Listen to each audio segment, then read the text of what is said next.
You ever meet that one neighbor who thinks they run the entire neighborhood? The kind who measures your grass with a ruler, fines you for leaving out a garden hose, and times your Christmas lights with a stopwatch? Yeah. Meet Richard, the self-appointed king of the HOA, armed with a clipboard and a god complex.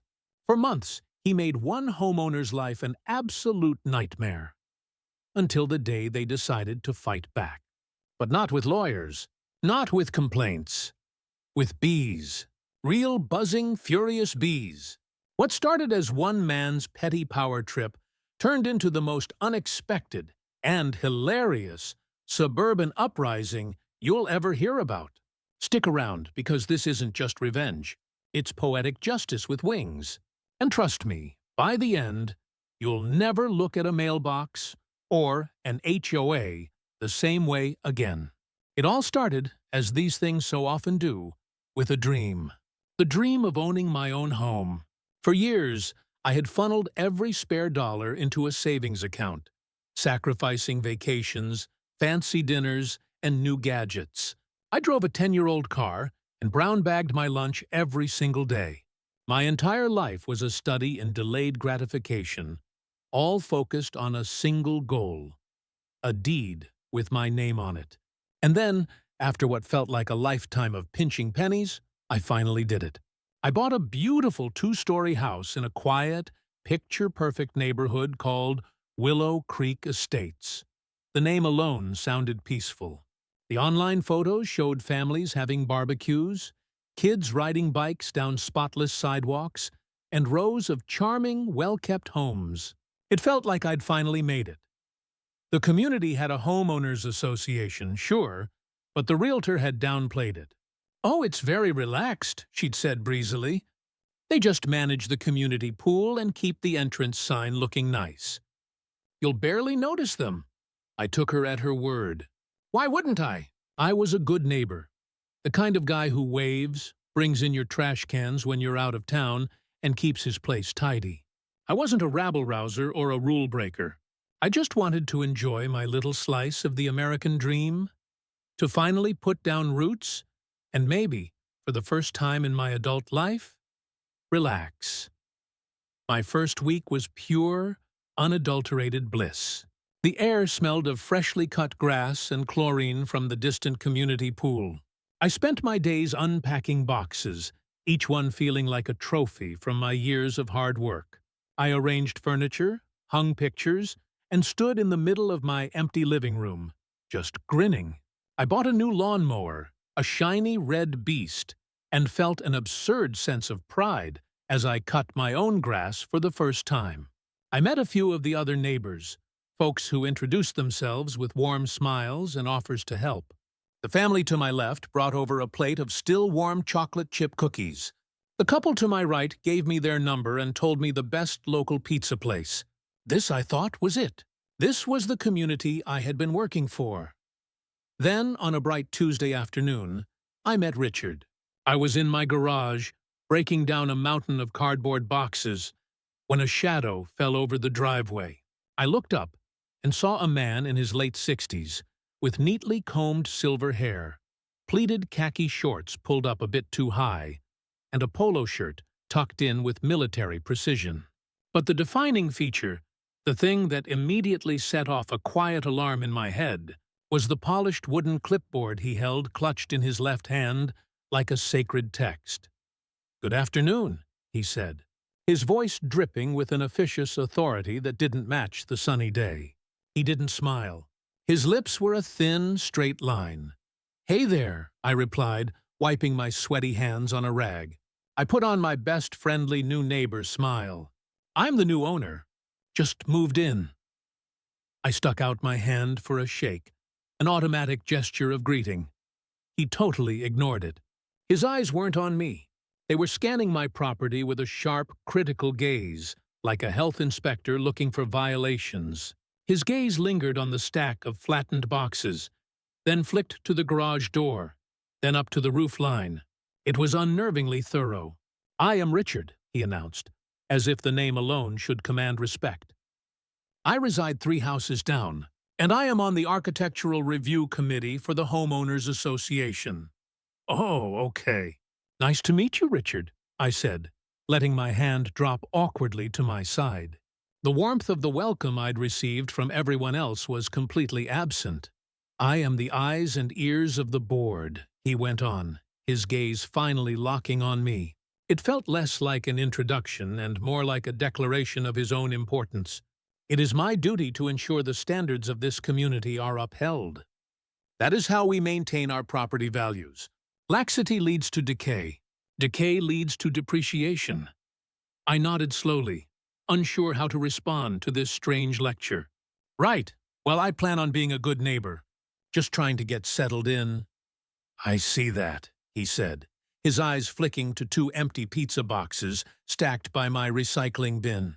They were from the night before, a celebratory meal after getting the kitchen set up. Do be mindful of the waste disposal regulations. Section 4, subsection B of the bylaws states that all refuse containers and recyclable materials must be stored out of public view, except on designated collection days between the hours of 6 p.m. the evening prior and 8 p.m. the day of. Ah, right. The truck just came by. I was about to put the bin back in the garage, I explained, feeling a ridiculous need to justify my actions to this stranger. See that you do, he said, making a deliberate, sharp check mark on a form attached to his clipboard. He didn't say goodbye. He didn't say, welcome to the neighborhood. He just turned, back ramrod straight, and marched off down the sidewalk, his clipboard held firmly at his side. It was a weird, unsettling encounter. He hadn't introduced himself as a neighbor, but as an enforcer. Still, I chalked it up to him being a harmless, retired guy with too much time on his hands. I dutifully moved the recycling bin and tried to forget the unnerving feeling of being watched. That was my first mistake. I had no idea this wasn't a one-time quirk, but the opening shot in a long and frustrating war. A couple of weeks went by. The initial bliss of homeownership hadn't faded, but it was now tinged with a low-grade anxiety. I'd see Richard on his daily patrols, clipboard in hand, his eyes scanning every house with an intensity that was just creepy. He moved with a stiff, purposeful gait, a suburban shark gliding through our quiet sea, constantly searching for the tiniest infraction. He never waved, just gave me a cold, assessing stare if our eyes met. It was a look that said, I'm watching you. One wrong move. The first official attack came as a crisp white envelope tucked under my doormat. It wasn't folded or put in the mailbox. It was placed on the ground, a subtle act of disrespect. Inside was a formal warning from the HOA. My crime? The grass in my front yard was, according to a concerned resident, approximately 25 inches tall, exceeding the 4-inch maximum stipulated in Bylaw 7.c. The letter even included a blurry, close-up photo of a blade of grass next to a ruler, like evidence from a crime scene. 1/4 of an inch. I knew exactly who that concerned resident was. I mowed my lawn that evening, grinding my teeth the whole time as the shiny red mower ate away at my violation. The peace lasted for 4 days. My next sin involved my garden hose. I had left it coiled neatly by the spigot on the side of my house. The next envelope arrived. Violation. Improper storage of garden equipment. According to the bylaws, all hoses had to be stored on an HOA-approved reel or completely out of sight. My neat coil was apparently an eyesore of catastrophic proportions. The letter helpfully included a list of 3 approved reel models, available at a local hardware store, the most expensive ones they sold, of course. I bought the stupid reel, feeling my blood pressure rise as I drilled it into the side of my house. A few days later, I looked out my home office window, and there he was. Richard, on my property. He was on his hands and knees in his stupid pleated shorts, meticulously measuring my lawn with a small metal ruler. That was it. I flew out the front door. "Richard, what in the world are you doing?" He looked up, not with embarrassment or surprise, but with cold indignation, as if I were the one out of line. "I am conducting a follow-up inspection on violation 20-4B regarding turf height," he stated, calmly, holding up the ruler as evidence of his official duty. "You are on my property, Richard. You're trespassing," I yelled, my heart pounding with anger. While HOAs can inspect properties, their rules don't give them the right to just walk onto your lawn whenever they want. That's trespassing, plain and simple. "As a member of the Architectural Review Committee, I am authorized to verify compliance from the boundary line," he retorted, puffing out his chest. "Your boundary line doesn't extend to the middle of my yard," I shot back. "Get off my property. Now. And don't come back unless I invite you." He gave me a look that could curdle milk, made another meticulous note on his clipboard, and slowly retreated to the sidewalk. "You will be hearing from the board about your hostile and uncooperative attitude," he called over his shoulder. True to his word, I immediately sent a formal email to the HOA board detailing his trespassing. I got nothing but a generic automated reply thanking me for my feedback. The next battle was the fence. Wanting to be a good resident, I submitted a formal application to repaint my weathered backyard fence. I went to the hardware store with the HOA handbook, which had a specific page for approved paint colors. I chose Classic White, code 84W, by Behr. I included the exact brand, color name, and color code in my application. A week later, I got a stamped approval letter. I spent an entire hot weekend scraping, priming, and painting. It looked fantastic, crisp, and clean. 2 weeks later, another envelope. A violation notice and a $100 fine for an unapproved shade of white. I was incandescent with rage. I stormed down to Richard's house, letter in hand. He was, of course, in his front yard, meticulously trimming his hedges into perfect geometric shapes. "Richard, what is this?" I fumed, waving the letter. "I got this color approved. I used the exact code from the handbook." He put down his shears and wiped his hands on a pristine white handkerchief. He glanced at my fence with a smug smirk. "The official color swatch held by the committee has faded slightly over the years," he explained, as if to a child. "Your new paint is significantly more vibrant than the established community aesthetic. It is jarring." He then produced from his pocket a small plastic baggie containing the official paint chip. It was the same color as my fence, but it was yellowed, stained, and dirty. It looked like it had been used as a coaster for a decade. It was the most absurd, Kafkaesque thing I'd ever heard. While HOAs are known for strict aesthetic rules, this felt like targeted harassment.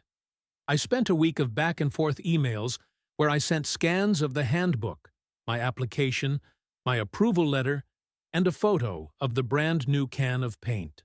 The board grudgingly waived the fine, but with no apology, simply stating that they would update the official swatch at the next quarterly meeting. The victory felt hollow. The harassment didn't stop. It became a war of 1,000 tiny cuts. I received a warning for my welcome mat, which apparently exceeded the maximum dimensions by 2 inches. I got a notice that a small oil drip on my driveway from a visiting friend's car constituted a chemical stain and had to be professionally removed within 48 hours. When the holidays came, I put up a single string of tasteful multicolored lights on the eaves. 2 days later, a violation notice.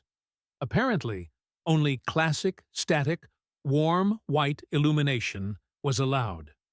Furthermore, the notice, which was time-stamped, accused me of premature illumination for turning them on at 4:47 p.m., a full 13 minutes before the 5 p.m. Start time mandated by the holiday decorum guidelines. This guy was literally timing me with a stopwatch. I imagined him hiding in his bushes, synchronizing his watch, just waiting. The final straw, the one that broke the camel's back, was the mailbox. It was the standard black metal mailbox every house on the street had, as mandated by the association. It was identical to his. One afternoon, I found a note, not even in an envelope this time, just a piece of paper from his clipboard taped to the outside. It claimed that minor cosmetic rust on the primary hinge mechanism constituted a degradation of community standards. I had 7 days to either sand and repaint the hinge or replace the entire mailbox. I stared at the hinge. I had to squint to even see what he was talking about. It was a microscopic fleck of rust, no bigger than the head of a pin. This petty, officious, power-mad tyrant was now critiquing the very thing that delivered his endless stream of violations. He had pushed me too far. If Richard was so obsessed with my mailbox, then my mailbox was going to be the instrument of his downfall. It was crystal clear that being reasonable wasn't working. Appealing to the board was useless, as they were either complicit or inept. This guy was on an epic power trip, sucking the joy out of my life one ridiculous violation at a time. The system had failed me, so it was time for some creative problem-solving. If you want to see how I finally turned the tables on this HOA tyrant, make sure you hit that subscribe button because you are not going to want to miss the buzzing conclusion to this story. The mailbox. It was perfect. Poetic, even. The delivery system for Richard's reign of terror would become the stage for my masterpiece. My first thoughts were juvenile fantasies of filling it with glitter or something more odorous. But that was too simple, too temporary. I needed something that would send a clear, lasting message of stay away without causing permanent harm or landing me in serious legal trouble. And then it hit me, a bolt of inspiration. Bees. A whole lot of bees. It was nature's own restraining order. Now, this couldn't be a reckless act. This had to be a meticulously planned operation. My goal was strategic harassment, not a felony. I spent the next few evenings doing a deep dive into federal law and entomology. I quickly learned that putting unknown insects, especially something that could cause an allergic reaction, into a mailbox is both incredibly dangerous and a federal crime. It's tampering with mail delivery. But I wasn't planning on just any insects. My research led me to honeybees, and more specifically, the fascinating phenomenon of a swarm. A swarm of bees, having just left its hive to find a new home, is surprisingly docile. Their bellies are full of honey for the journey, and they have no hive, no honey, and no young to defend. They're just looking for a new place to live. And crucially, a naturally occurring swarm that happens to choose a mailbox is an act of nature, not a federal offense. My job was simply to persuade nature. Next, I needed an expert, a co-conspirator.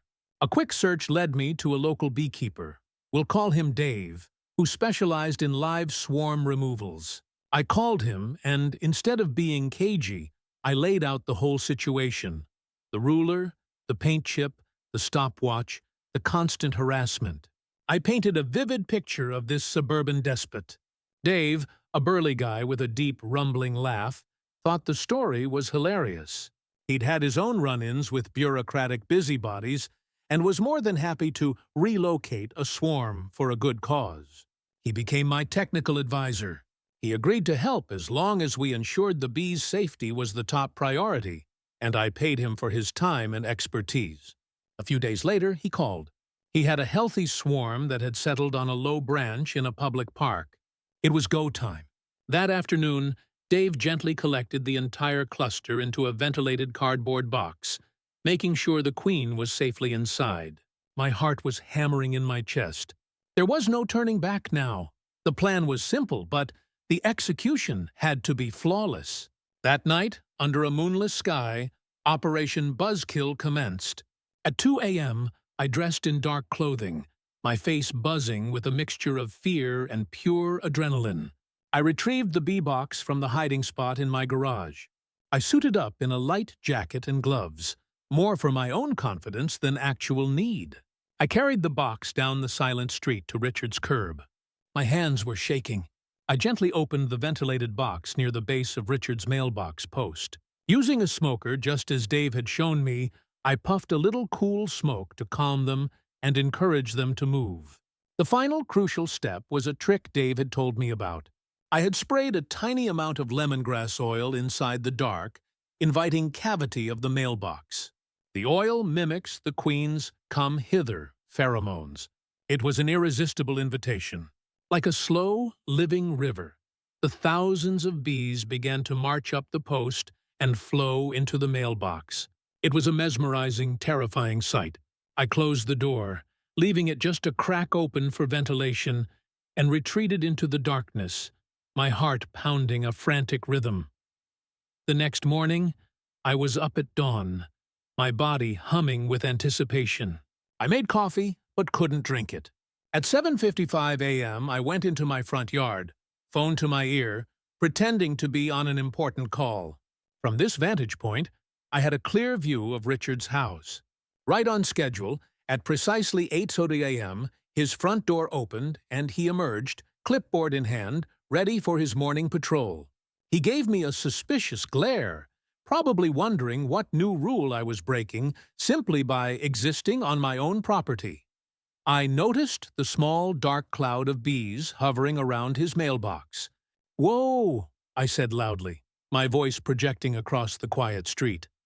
"Honey, you are not going to believe this. There's a huge bee swarm over at Richard's place. It's all over his mailbox." His head snapped toward his mailbox. He saw the cloud of bees, his face clouding with annoyance, not fear.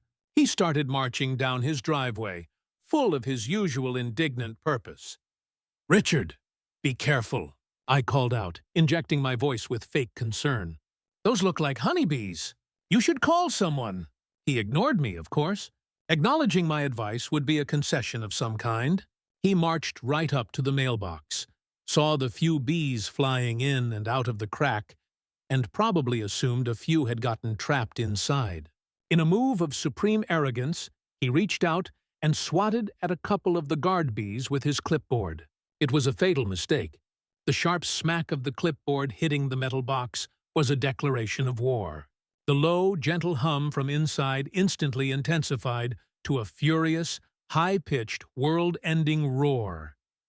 Before I could shout another warning, he yanked the mailbox door wide open. It was glorious. It was biblical. A thick, roaring cloud of thousands of agitated bees erupted from the mailbox, directly into his face. What followed is burned into my memory as a moment of pure, chaotic beauty. Richard screamed, a high-pitched, terrified shriek that echoed across the cul-de-sac, a sound utterly alien coming from the usually composed man. He dropped his sacred clipboard, the sheaf of papers scattering like defeated soldiers in the wind.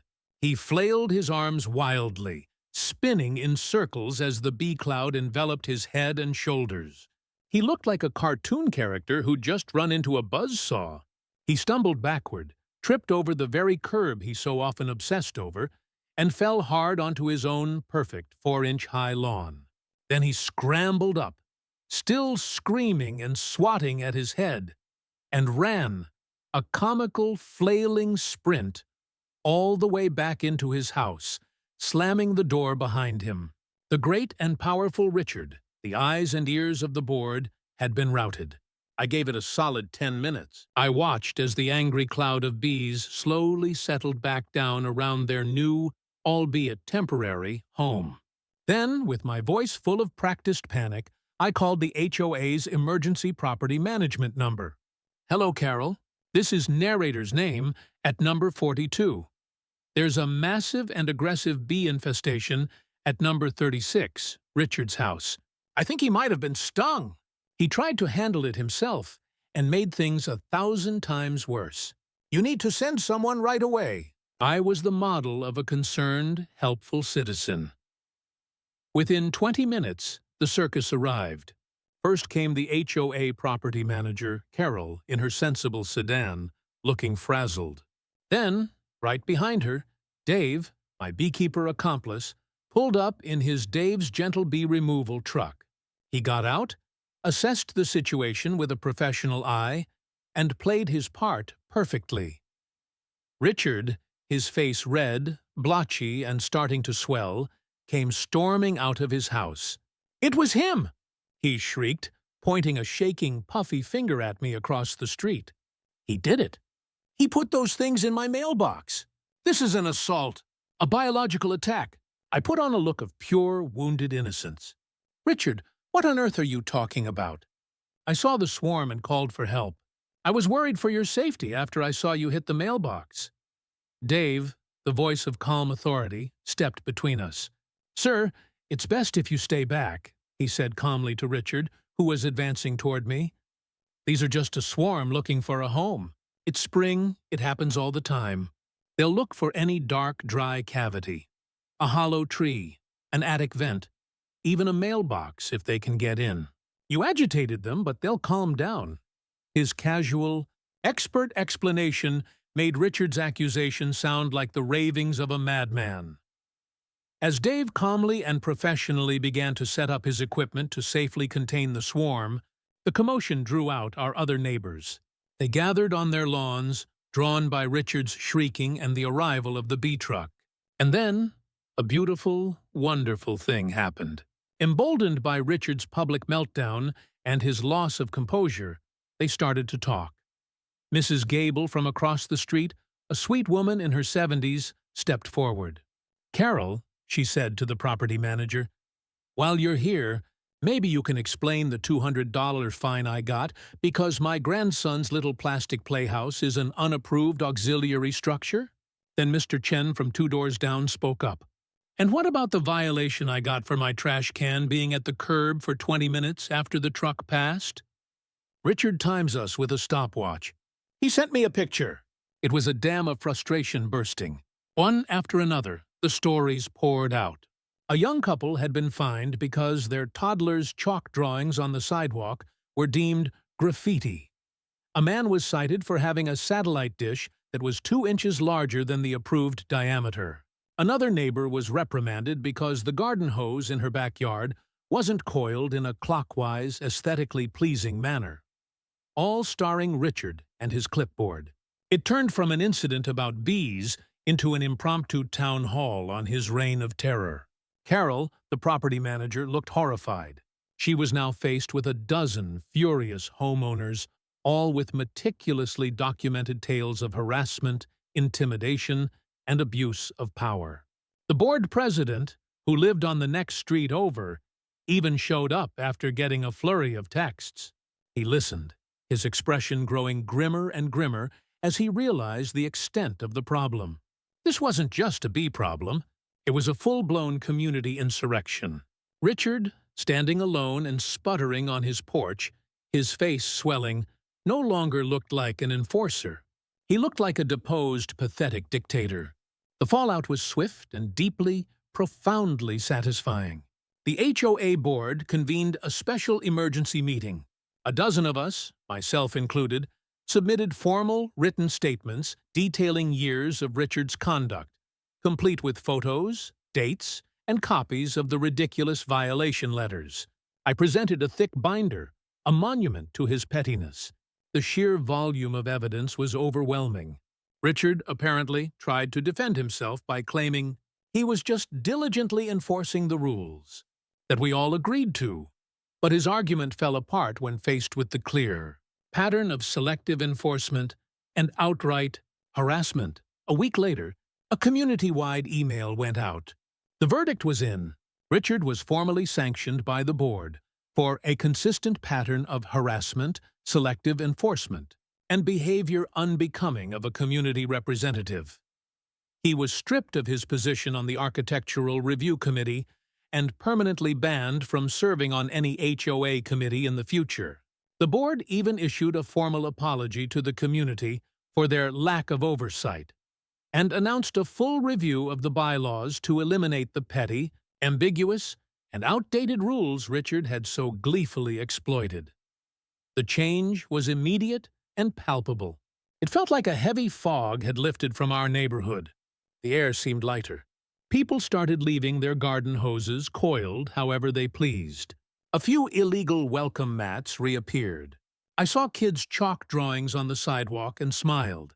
No more threatening white envelopes under the doormat. No more slow, menacing drive-bys from Richard on his daily patrols. The silence from him was the sweetest sound I'd ever heard. He stopped leaving his house altogether for a few weeks, and when he finally did, he seemed smaller, deflated. He wouldn't make eye contact. His clipboard was gone. About 3 months later, a for sale sign went up in his yard. I noted with a private, deep sense of satisfaction that it used a font that was almost certainly not on the approved list. When the moving truck came, nobody went over to say goodbye. We just watched from our windows as the last vestiges of his petty tyranny were packed into boxes and driven away. The neighborhood felt like it could finally breathe again. Looking back, was orchestrating a bee attack on an old man the most mature way to handle the situation? Probably not. I would always tell people to do what I did first. Document everything, communicate formally, and try to use the system. But when the system is broken and a bully with a clipboard is making your life a living hell, sometimes you have to think outside the box. Or in this case, inside the mailbox. My method was extreme, but it was a direct response to extreme and relentless harassment. Please, let me be clear. Do not try to handle a swarm of bees yourself. They can be dangerous, and what I did was only possible with the help of an expert who ensured the bees' safety. But sometimes, when you're pushed to the brink, you find that fighting fire with fire isn't the answer. Sometimes, you have to fight it with bees. So what's the lesson here? Stand up for yourself, know your rights, and when the official channels fail, never underestimate the power of a well-organized prank. The best revenge isn't living well. It's making a bully's life so inconvenient he's forced to move.